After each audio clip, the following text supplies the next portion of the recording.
So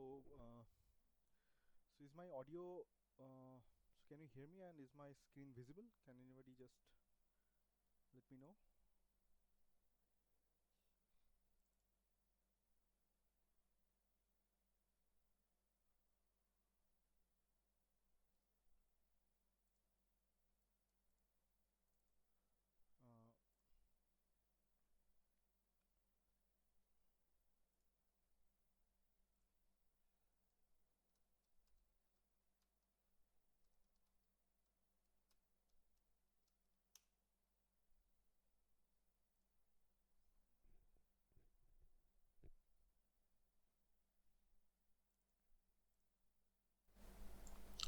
Uh, am I audible, and is my screen visible? Can anybody confirm?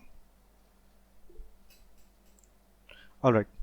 So we'll be talking about week four's uh, some things like it will help you in turn to help to solve these assignment problems.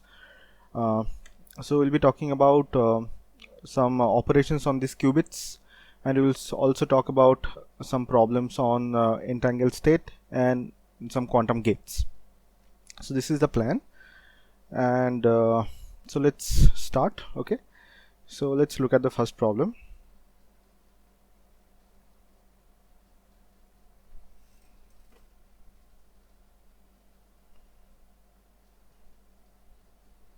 All right, so here so let's consider two particles, A and B, and so this particle has actually three levels. It is a three-level system, and the particle B has two levels.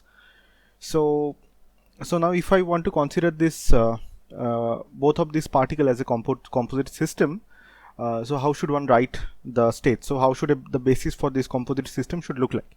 So let us try to do this.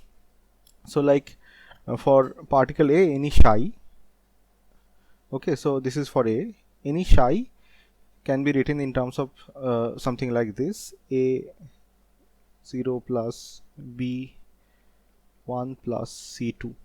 Okay, and similarly, let's say for so these are states of A. Okay, and for particle B, let's say we can write something similar: 0 B plus 1 B. Okay, so now these are two general states corresponding to particle 1 and particle 2, and from this information we can actually write down what will be the composite state, what will be the form of the composite state, right? So how to do that? So to do that, we basically have to take a direct product of the psi B, psi A and psi B, right? So in literature, this direct product, so this is the direct product, or it is also called the Kronecker product in some places. So this Kronecker product is not always explicitly mentioned. Okay, so when you see a state something like psi A and psi B, so you just think about there is a Kronecker delta, there is a Kronecker product in between. Okay, so now so if that is the case, so we can basically write down our psi A and psi B.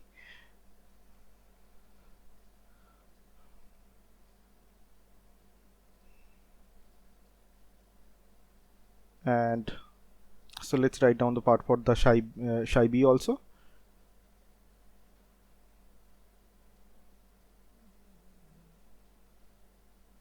So now let's do this Kronecker product multiplication. So we'll get something like AD 0A 0 B BD 1 A 0 B CD 2A 0 B, plus we'll have another similar three terms like A E 0 A 1 B plus B E 1 A 1 B plus C E 2 A and 1 B. So this is like the most general state you can write for a composite system like this. Okay, so basically you can identify these terms, like to form the basis you need this kind of terms. Okay, so like this is, I have written a very general kind of state, so you need only this kind of states which makes a basis for this system. Okay, so to study any problems, you need to write your wave functions, in this kind of basis. Okay, so this is the full complete basis of your system. Okay, so at any point if you have some questions, you can just ask me. Okay, let's move on to the next one.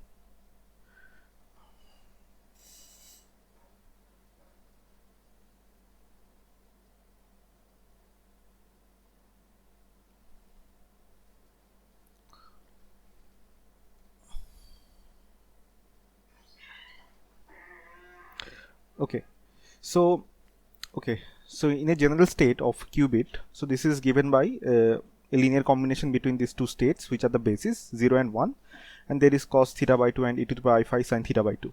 All right, by these thetas and these phi's and thetas, they are from the polar coordinate, as you know. So the question is, what is the probability to of measuring 0 and 1? Okay, so just let me remind you this property, the sigma z, when acts on 0 it gives you 0, and when sigma z acts on 1 it gives you -1. So this plus and minus, which are also called the computational basis, these are just the eigenstate of sigma z, right? So basically what you want to find is this p z plus, which is the probability of getting a plus. Okay, so getting a plus, if we measure this pin. Okay, so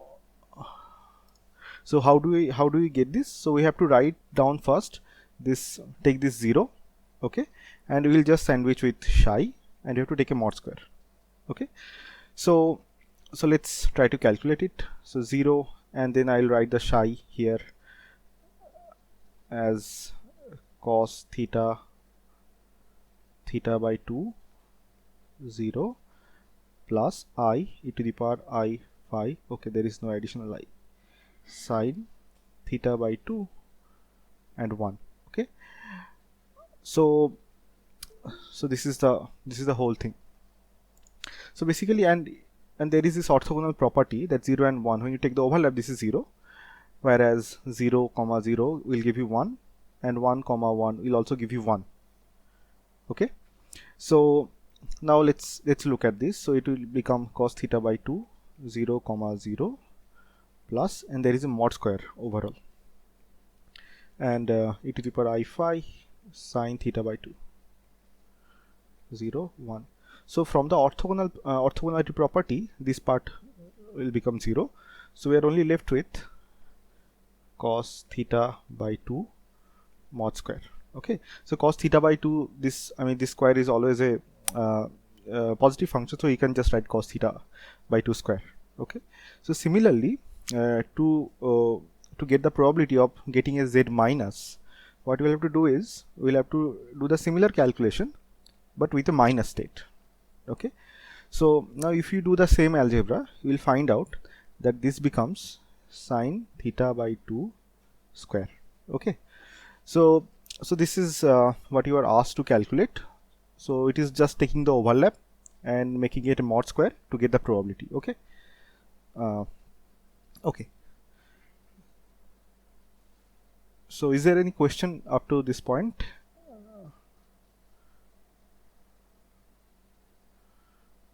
Okay, so let's move on to the next one.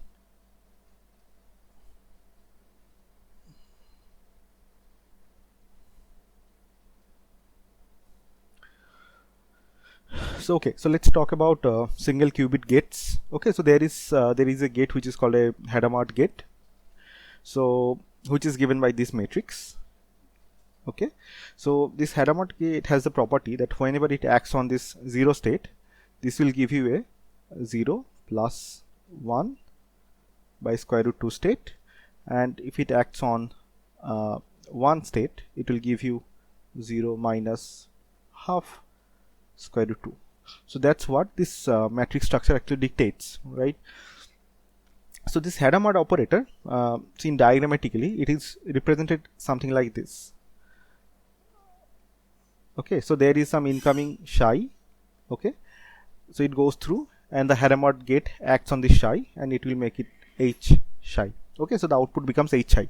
So this is called a quantum circuit diagram. So you will find many similar diagrams when you study this quantum information and quantum computing.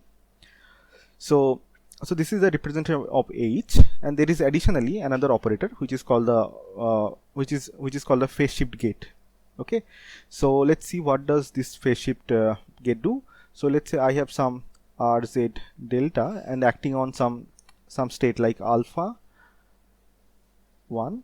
So as you know that this we can directly write in this computational basis, and this becomes a matrix. So this is my general chi.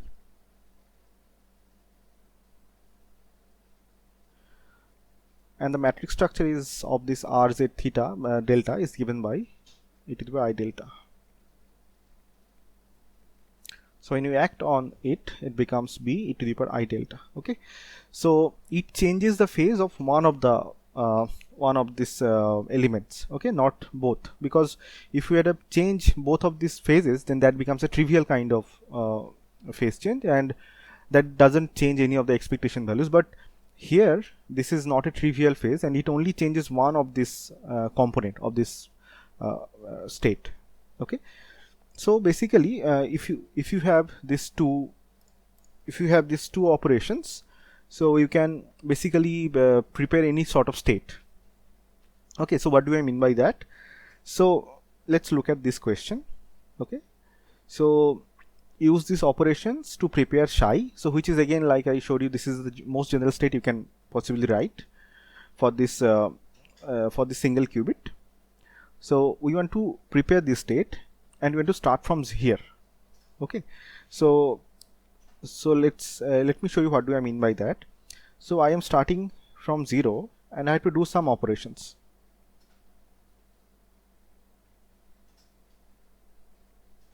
So that it becomes something like cos theta by 2 plus e to the power I phi sin theta by 2. So something like that. Okay, so let's see how we can do that. So let's say step 1 is, so we have this 0 state, and we apply this with RZ, let's say theta. Okay, so what does this mean? So this means that 0 yeah, so RZ operator is 1 0 0 e to the power I theta, and my this 0 state is given by 1 0. Okay, so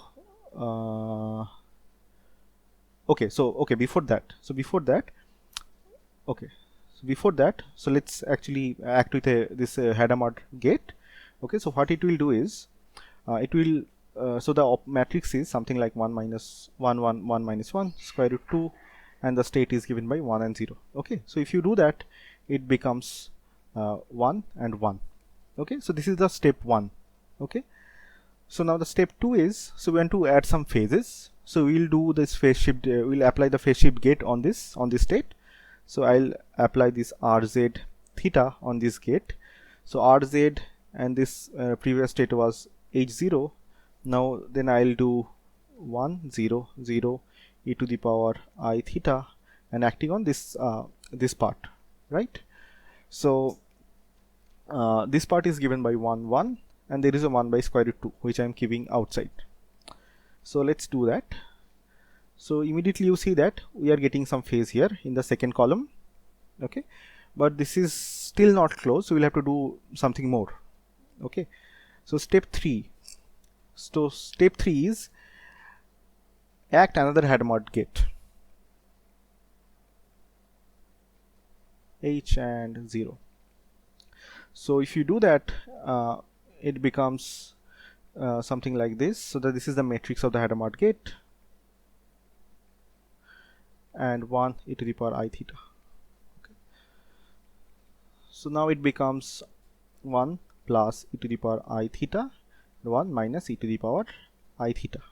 Okay, so it is getting close little by little.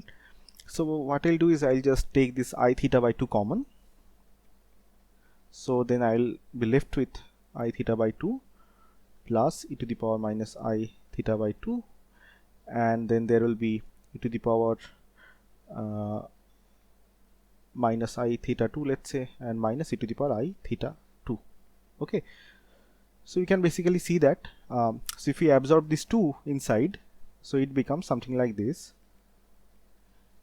theta by 2, and then I'll have some cosine theta by 2 and sine of theta by 2. Okay, so but this is so this is the last step. So what I need to do last is, so I'll add another phase shift operator, rz phi z theta h 0.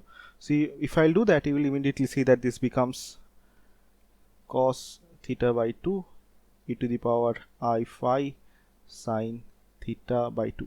Okay, so this is the state. So this is the psi that we wanted to obtain, and you see that this is nothing but a global phase. So it doesn't affect any of this any of the expectation values or something like that. So let's just look at what we have done here. So we have started from the 0 state, okay, and we want to go to this state. Okay, so first step is to act the Hadamard gate on this. So if I act the Hadamard gate, I get this. Okay, so then I'll do a phase shift gate. So phase shift gate will add e to the power I theta phase in this state. Then I will do another Hadamard gate, which will give me some cosines and sines, and at the last, to add a additional phase, I have just added another phase shift operator, okay, to get this phase. And this is the trivial phase, this is a global phase, it doesn't matter. Okay, so you can just ignore this phase. So now we have obtained the psi starting from 0. Okay, so is this step clear? Is this clear? Any questions up to this point?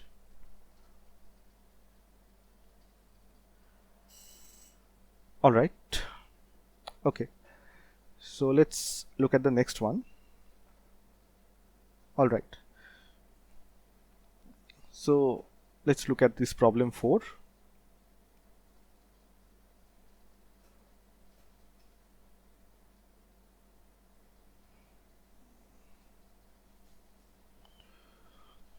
So for these qubits, there is this rotation operator that you have came across when you are studying the spins. Okay, so this rotation operator, so let's look at what this rotation operator actually do.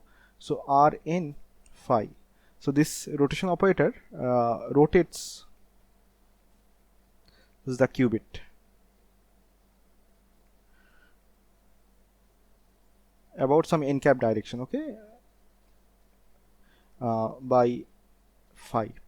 So what does this mean? That if these qubits are represented in a so there is a representation which is called, like, so this is a Bloch sphere. Okay, so the qubit can point in any direction. So let's say this is my qubit, so which is represented by an arrow. So what does this rotation do? So if I act this rotation operator phi, so let's say this is my n cap direction, and I want to rotate around this by phi. So let's say I am doing some rotation. Okay, so after rotation, this so let me just draw it correctly. So this becomes my new, so this becomes my Rn phi psi. Okay, so this happens after rotation. So basically it rotates the spins. So we can also use this rotation operator to prepare the states, right? So let's first simplify this rotation operator a little bit. So Rn phi is given by e to the power minus I n cap dot sigma by 2 phi. So you can expand it, right? So we did it in some previous tutorial. You can expand it and it becomes something like cosine of theta by 2 identity minus I sine of theta by 2 e to the power I phi, or let's just keep it very general, and this becomes cosine of phi by 2, because I am doing a rotation of amount phi by 2, identity matrix minus I n dot sigma sine phi by 2. So this is how this exponential thing looks when you just expand it, right? When you just write the series and you can resum to make these things cosines and sines. So this is what this rotation matrix looks like. Okay, so now let's again start from this 0 state. Okay, and we'll apply Rn phi and we'll see what do we get. So we basically want to go to cos theta by 2 0 plus I sin theta by 2 1. Okay, so this is where I want to go. So as I have written down this matrix form, so I can use the matrix form to calculate this. So this now becomes cos theta by 2. Okay, so first let's try to visualize how do we do this.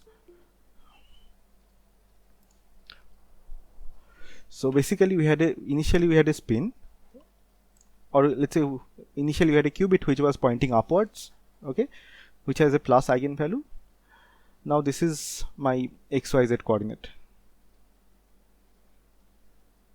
Okay, and as you know that in the xyz coordinates, so you can go to polar coordinate. Now this becomes theta, and the projection of this, so this angle becomes phi. Okay, so what I want to do is I want to first rotate around x-axis by the amount theta. Okay, so that will give me starting from here it will rotate my spin to be here. Okay, now after that I can actually rotate around the z-axis by the phi amount. Okay, so then I will do what? I'll do rotation rz by amount phi. Okay, so this is the operation that I need to do. So I need to do just two operations, right? So like last time we did 4 operations to make the state into the psi. Now we just need 2 operations. So again, just let me just reiterate this thing. So let's say my initial spin was in this direction, so I am rotating it by theta angle. Okay, theta angle around x-axis. So that's why I've written rx theta. And after doing that, what I'll do is I'll just rotate around this axis, z axis. Okay, so then that will rotate it in the z direction, and for that I'll be using rz phi. So let's first write this rz phi. So rz phi will be e to the power, so let's directly write the matrix form: cos phi by 2 identity minus I sigma z sine phi by 2. Okay, so let's just write this: cos phi by 2 cos phi by 2, and then there is minus I sine phi by 2 and plus I sine phi by 2. I hope this is okay, because so I have flipped the signs here, because additionally there is the sigma z has a minus sign, so that's why it becomes a plus. So you can recognize this formula. It is just e to the power minus I phi by 2 0 0 e to the power I phi by 2. Okay, so and additionally I can also write this rx theta. So rx theta will become cos theta by 2 identity minus I sigma x, in this case because I am rotating around x-axis, sigma x times sine theta by 2. Okay, so we'll write in a similar matrix form. So it becomes cosine of theta by 2 and cosine of theta by 2, and then becomes minus I sine of theta by 2 and I sine of theta by 2 minus I sine of theta by 2. So that's what it becomes. Okay, you cannot simplify this further, so let's just work with this. So I have this rx. First I want to act on this 0.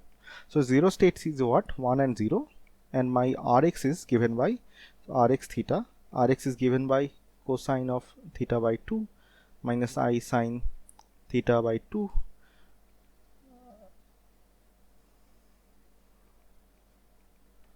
and cosine of theta by 2. Okay, so let's just act on this thing. So now this becomes something like so cos theta by 2, and then the rest of the things will become 0, and minus I sine theta by 2. Okay, so All right. So now on top of this, I want to multiply this RZ phi. Okay, so RZ phi times this thing, 2 minus I sine theta by 2. So this is e to the power minus I phi by 2, 0, 0, e to the power I phi by 2, and there is cos theta by 2 and minus I sine theta by 2. Okay. Okay. Yeah. So now you see that it becomes something like this, e to the minus I phi by 2 cosine of theta by 2 and e to the power I phi by 2 and minus I sine theta by 2. Okay. So I can take this I phi by 2 part out. So now it becomes cosine of theta by 2 and e to the power I phi and sine phi by 2. So there is an I think I missed some I here. So this I should not be there. So you can check the calculation. So basically you see that after doing this just two operations like Rx and Rz, so we have already obtained the psi. Okay, so this is the psi what I was looking for.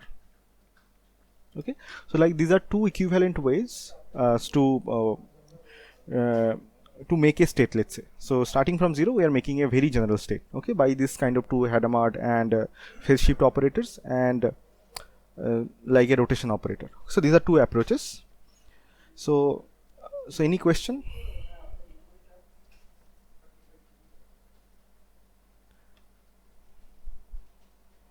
Okay, if not, then I'll move on to the next one.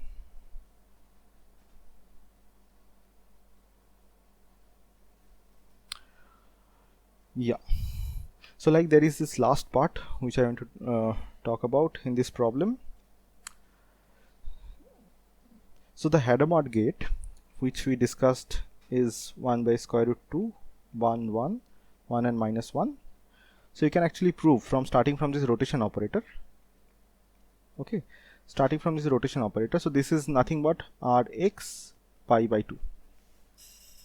Okay, so let's try to see why that is the case. So Rx pi by 2, it becomes cosine of pi by 4 because there is you have to divide with 2 again, right? So cosine pi by 4 identity minus I sine pi by 4. Okay, and there is this sigma x.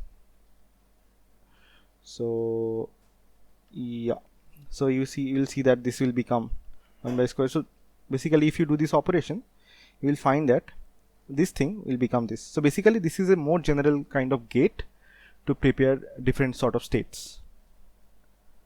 Okay, all right.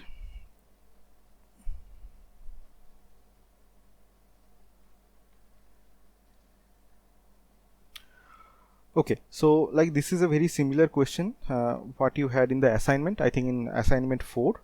So let's try to look into this one.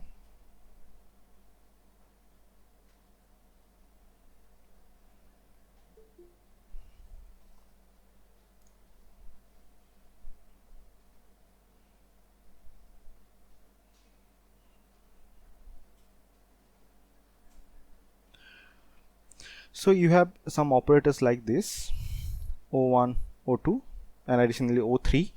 Okay, so here, so you might be a little bit confused that what does this mean. This is not a simple matrix multiplication. So like this is actually a tensor product or a Kronecker product. So this means this. Okay, so why that is the case? Because you see this indices A and B, this corresponds to different subsystems of a composite system. Okay, so whenever that is the case, we don't just do matrix multiplication, so we have to do this tensor multiplication. Okay, so what does this symbol actually mean? So let me show you. So okay, let me show you for a very general case. So let's say I have two matrices A and B and I am taking a direct product, and I am writing this matrix something like this: A11, A12, B21, B22. Okay, oh, this is A basically. and there is a tensor product with B11, B12 and B21 and B22.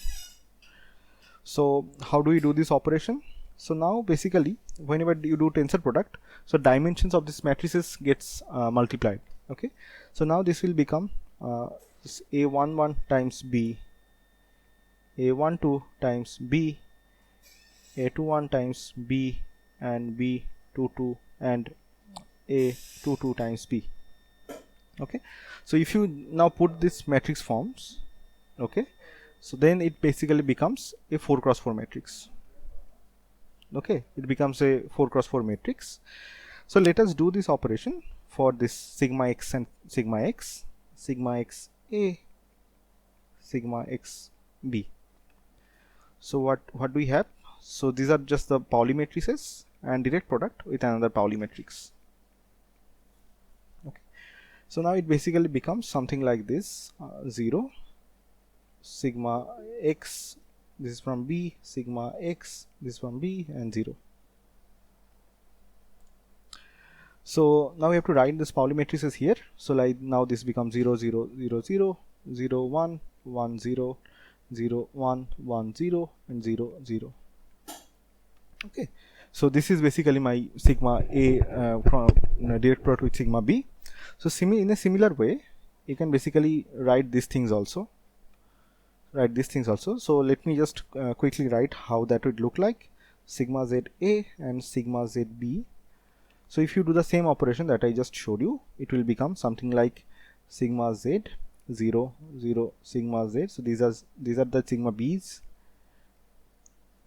and you just write the sigma BZ's. So it becomes 0, it becomes 1 0 0 minus 1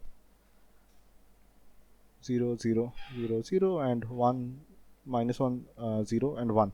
Okay, so this is how you evaluate the operators. Okay, so is this okay?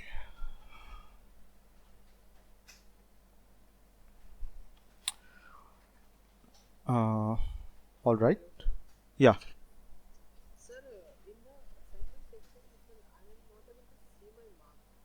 Is it uploaded or it will be uploaded? So I am not aware about that. I think if that is not updated yet, that will probably be updated later on. Okay, so if you have any queries regarding this, you can basically ask the NPTEL office about it. So I do not know about this information, sorry. Okay, it's okay, sir. And sir, regarding the problem of assignment to the last problem of Yeah, assignment, the last problem. Okay. what I did is I have acted upon the sigma A and sigma B separately on the sigma Yes. separately on the separate cubic state like 0 A. Yes, that is also okay. That is also fine. So what you are saying is, like you have the sigma, let's say sigma x operator. So let's say this is for A and there is sigma z for B, and you have some state, okay, psi A and psi B, okay, which is also direct product. So so how you can directly do that is like, so the sigma z A directly acts on the psi A, okay, and then sigma z B directly acts on psi B. Okay, so if you have done this, that is okay. So because these are tensor products, so this tensor of different subsystems will act on different wave part of the wave function. So that is also okay. So I was just showing you how to write this in a matrix form. So because this is just, I mean, you might not be aware of this direct product thing actually. So yeah, this is right. This is absolutely right. Yeah. So now you can evaluate all of these operators and you can find the eigenvalues of this, right? So let me show you a neat trick to evaluate the eigenvalues. So let's say I have some operator sigma x A and sigma x B. Okay, so how do we find the eigenvalues of this thing?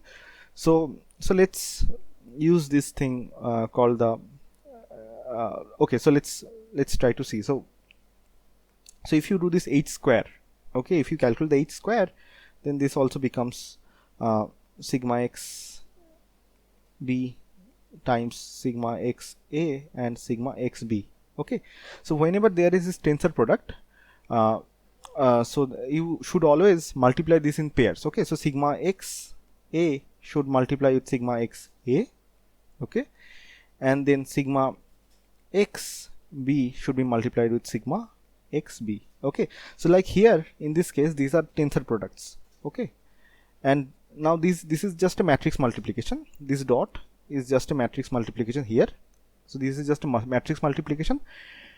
So then when you'll be done with that, so there is actually a Kronecker product sitting here. Okay, so this is how the Kronecker product multiplication work. So sigma, this becomes sigma x a square Kronecker product sigma x b square. And you know this properties of the Pauli matrices are, whenever you make them even powered, they become just identity. Okay, so this is 2 cross 2 identity, and this is also 2 cross 2 identity, so which gives you a 4 cross 4 identity. So this is the H square. Okay, so now I'll be using something called the Carey-Hamilton theorem, so which states that I can basically replace H by E basically. Okay, so E square and I4. Okay, so E square and this becomes 1. Okay, so this is what the Carey-Hamilton theorem states. So now E is nothing but your plus minus 1, but because there are 4 of this, so yeah, so this is just plus minus 1, so you will get 4 of these plus minus 1s. So for this I didn't have to solve the eigenvalue problems of these 4 cross 4 Hamiltonians. I just used this Carey-Hamilton theorem to obtain the eigenvalues. Okay, so which are just plus and minus 1s. So okay, so Anuji is asking what is the physical significance of these. Okay, so like when you work with composite systems, right, when you have, let's say, 2 qubits, okay, so this is the way we deal with all of this linear algebra or all of these operations. Okay, so this is basically the basic thing that you have to know before acting on the before doing some operation over the states. So these are the main machineries to do those things. Okay, so in a similar way you can also calculate this commutators. So let me show you just one of these, and then we will move ahead. Okay, so this is a commutator between O1 and O2, so which is like sigma x, I think this is, yeah, sigma x probably a direct product with sigma y or sigma, okay, this is also sigma x, and sigma z a Kronecker product sigma z b. Okay, so like if these are 2 operators, then we can basically expand the commutator.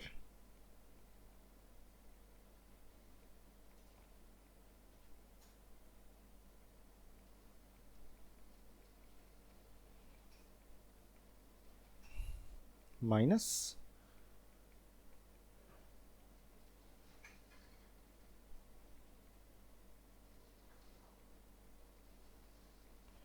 and just using the last thing, like how I mentioned you this Kronecker product multiplications work, sigma x a sigma z a Kronecker product sigma x b, and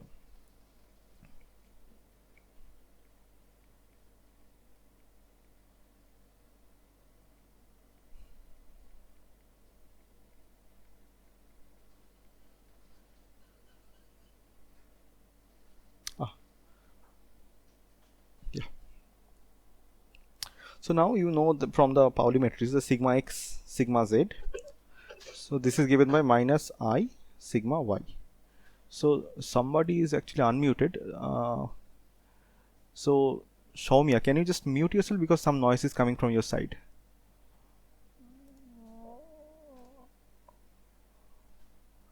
Alright, so sigma x sigma z is minus iy,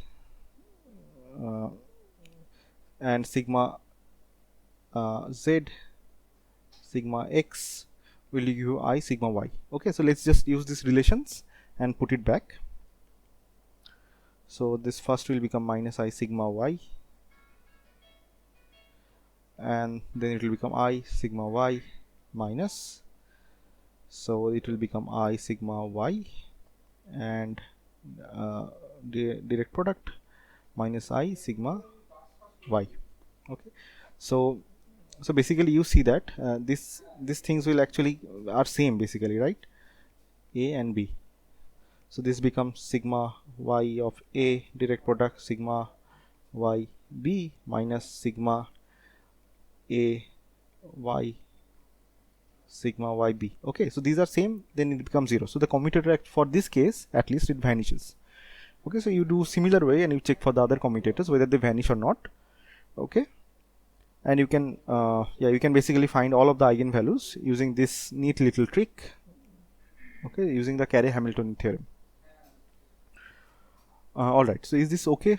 Any question up to now?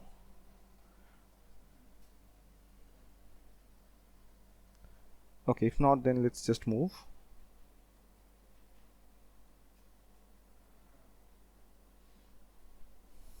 Okay, so now let's talk a little bit about entanglement.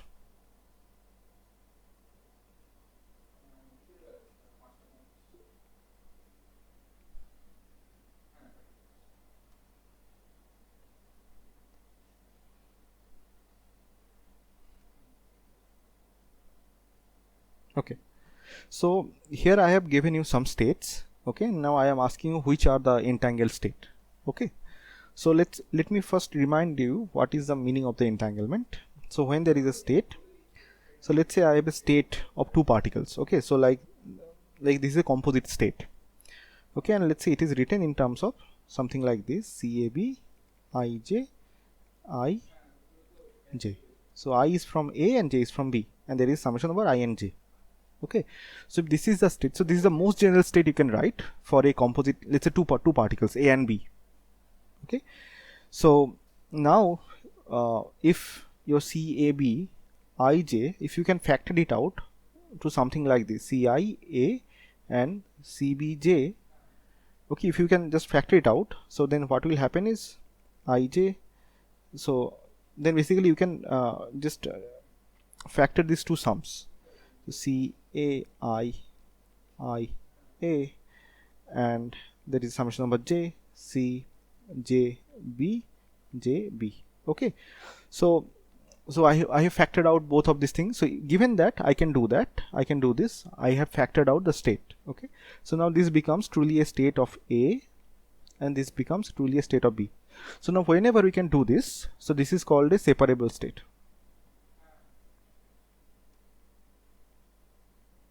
Okay, and whenever we cannot do this, whenever, so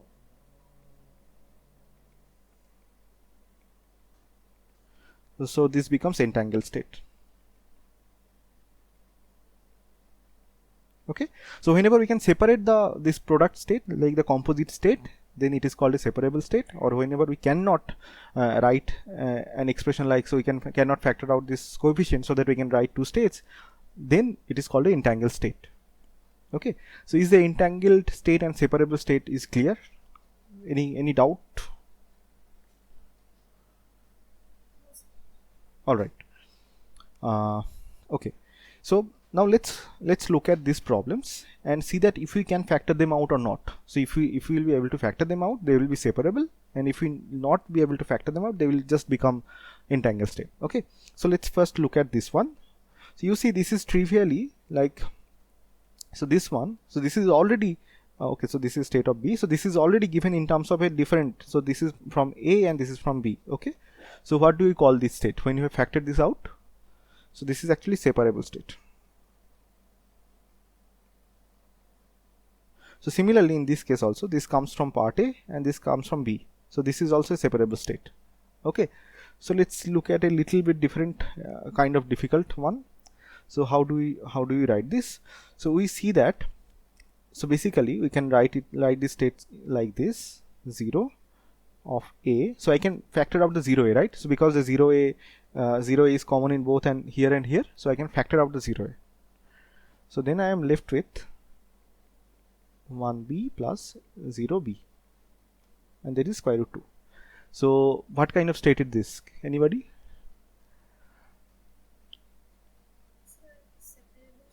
Right, so this is also a separable state.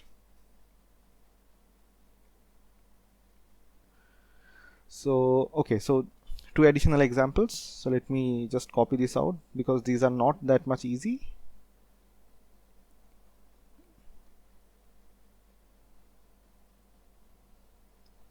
So let's say I have a state like this.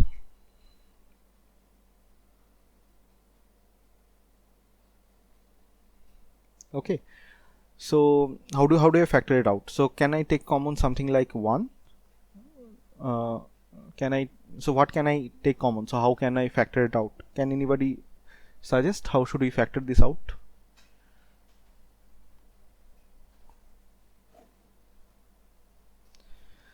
So actually you can, so this is a famous state. Okay, so can anybody see what is the name of this state, if anybody knows about this state? The Bell state. Right, so this is one of the Bell state. Okay, and so these are entangled state. You can never actually break this apart and factor it into different states. So you can never write it in something like psi of A and psi of B. So that will never happen for this kind of a state. Okay, so now this state actually becomes entangled. Okay, similarly, if I have something like this, 1A 1B minus 0, let's say 0A 0B by square root 2. So this is the same problem will appear here also. Okay, so this is another Bell state.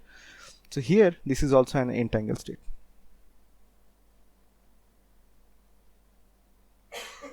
So we cannot factor out.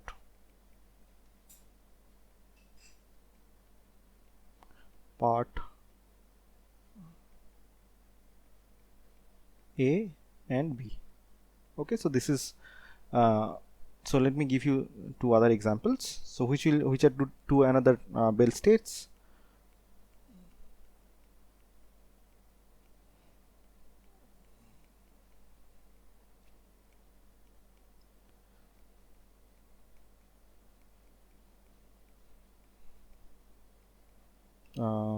Okay, so I'm writing the same thing. So basically plus and minus. So these states, these are also known as Bell states. So these are also entangled state. Okay, so like I hope you have understood that how to check for whether the states are entangled or not. So you just try to figure out whether you can factor it out between two parts or you can't. Okay, so there are these other things that you should know about the Bell states. So these Bell states are called something like maximally entangled state.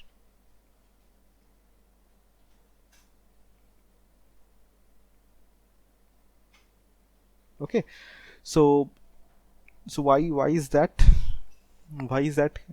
Anybody has any idea why is it called a maximally entangled state?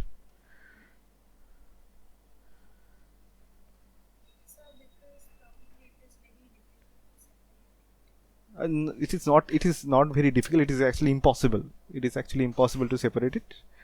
But so let me, so okay, so it comes to the question that how do you qualitatively measure the entanglement of the state? Okay, so you can write the entanglement of any state, like if you have any state. Okay, so then from the state you can basically write the density matrix psi and psi. Okay, and whenever you written this density matrix, so there is some measure of entropy. Okay, which some measure of entanglement which is called the entropy. Okay, so entropy is given by minus of trace of rho log rho. Okay, so the thing is, so whenever you write a state like this, this is always a pure state. Okay, and for pure states what happens is this rho will be just plus 1 or 0. Okay, so the eigenvalues of rho will be plus and plus 1 and 0. Okay, so if it becomes plus 1 0, then what is this entropy for this case? So let's try to look at this. So if you break it down to this to this eigenvalues, so it actually gives you something like this: k lambda k log lambda k. Okay, so this is when you write in terms of this eigenbasis. You write the rho in terms of eigenbasis. Your trace becomes just like this. So now there are two things. So first of all, let's see that what is the value of this. So what is the value of this at x is equal to 0? So can anybody say what is the value of x log x at x is equal to 0?